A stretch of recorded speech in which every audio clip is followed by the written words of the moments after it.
are welcome to Sam Jose. I'm Sam and this is Jose. And today we are at SeaWorld Orlando. So we're at SeaWorld Orlando today to take a look at some of their summer offerings. It is a rainy day in the park so far. We're hoping that that clears up and we can get some great content for you later tonight. Worst case scenario, we'll showcase some of the great things that you can do in this park if it is a rainy day. Because there's so much to do outside of the roller coasters or animal habitats. Shall we go take a look? And it's Florida, so it rains almost every day. Yeah, if you're visiting Florida in the summer, be prepared to get wet at some point during your vacation. It does rain almost on a daily basis. Planning for it is going to make sure that you can enjoy as much as possible on each of your days, especially if you're in the theme parks. All of the theme parks have offerings that you can enjoy while it is raining out, or if there's electrical activity in some of the rides that have to close. Here at SeaWorld, some of the outdoor animal habitats may close as well, just because they don't want to bring people too close to the water if there's lightning coming down. Yep. Let's go take a look. Safety. Yeah, let's be safe. All right, on we go.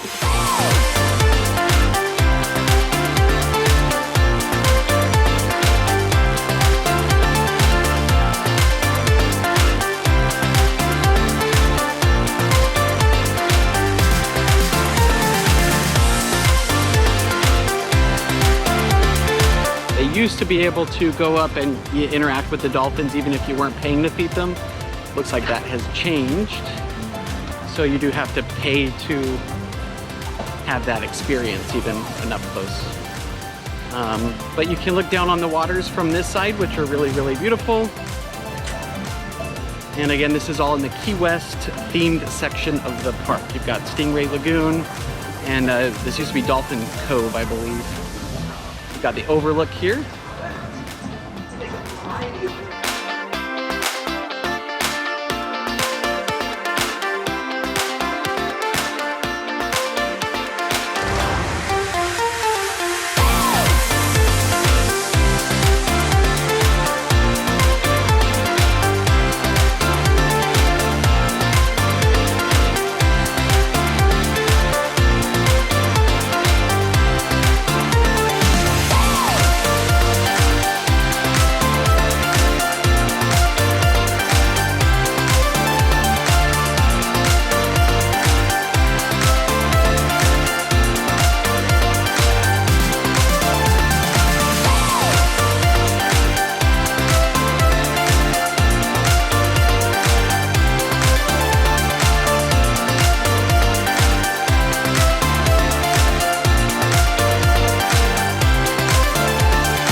So here we are on one side of the lagoon here at SeaWorld. Behind us you can see Mako, Kraken, and over there's Manta.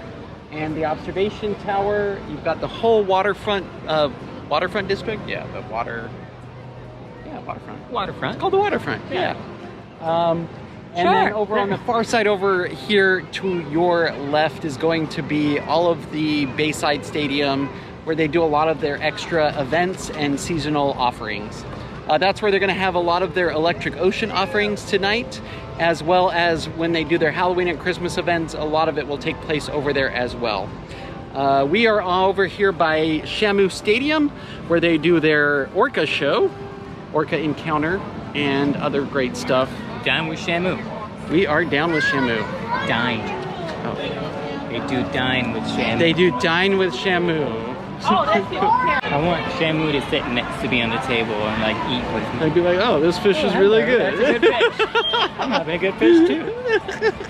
All right. We are now trying out the Glacier Bar. This is one of the newer bars that they've added in as they've expanded this area around Icebreaker, which is one of the new coasters that should be opening in the near future here at SeaWorld Orlando. Icebreaker was supposed to open last year in 2020. It did not, of course, as we all know. Hopefully it does open soon. They have not announced an opening date as of yet. Hopefully soon. All right, so we've got the Icebreaker, which is the signature drink here at the Icebreaker Bar, which is right next to Wild Arctic. In this drink is a Redka. It's Redka vodka.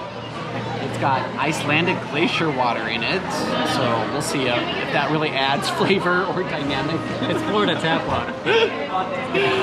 At one point it was in Iceland, you know, you never know. It's got coconut cream, ginger beer, fresh lime, some other great stuff. It's an edible straw. It's a lime straw. That's really cool. Edible straws. All right, so we're gonna enjoy this drink. Let's see. I get the coconut. Yeah. It's like a lime and a coconut. It's really good. Now, SeaWorld has been using compostable or paper straws for years just because they don't want the plastic straws getting in the waterways for the animals. It's part of their conservation and rehabilitation efforts that they continually are promoting here at the park. So we are still at the Icebreaker Bar, which is okay because it is pouring. Now the good thing about Orlando is that there is always a place to hide away from the rain. Just look for that place and hunker down.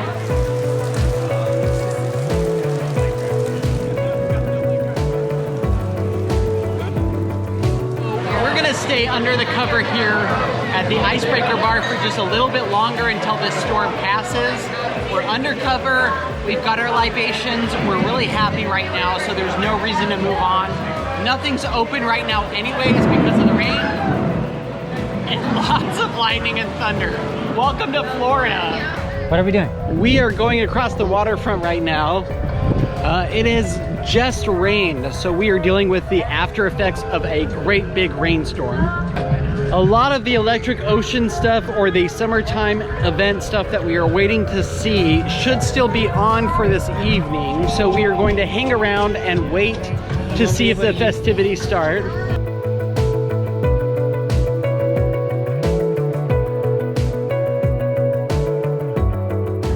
The big boom booms go off of this thing.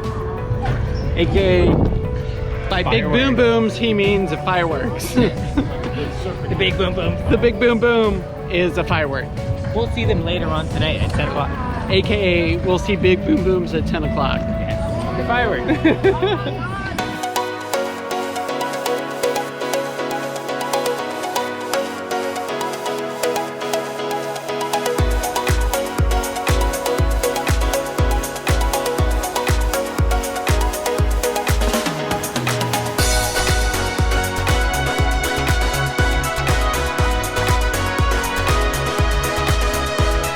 So, of course, there are indoor habitats that you can experience. So, indoor aquariums and animal habitats.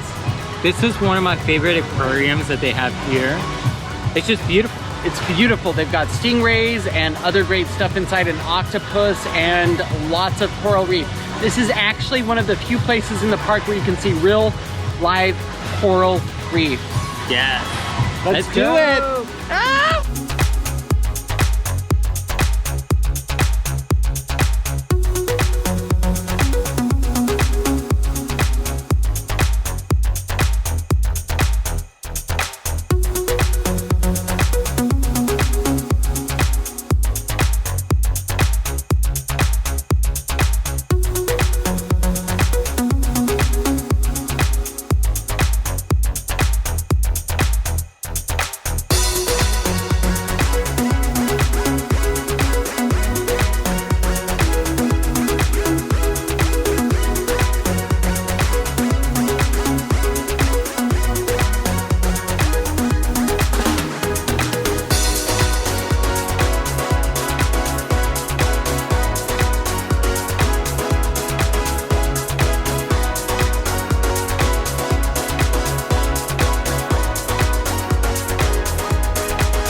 Hi everybody, we had such a great time here at SeaWorld Orlando. We totally did.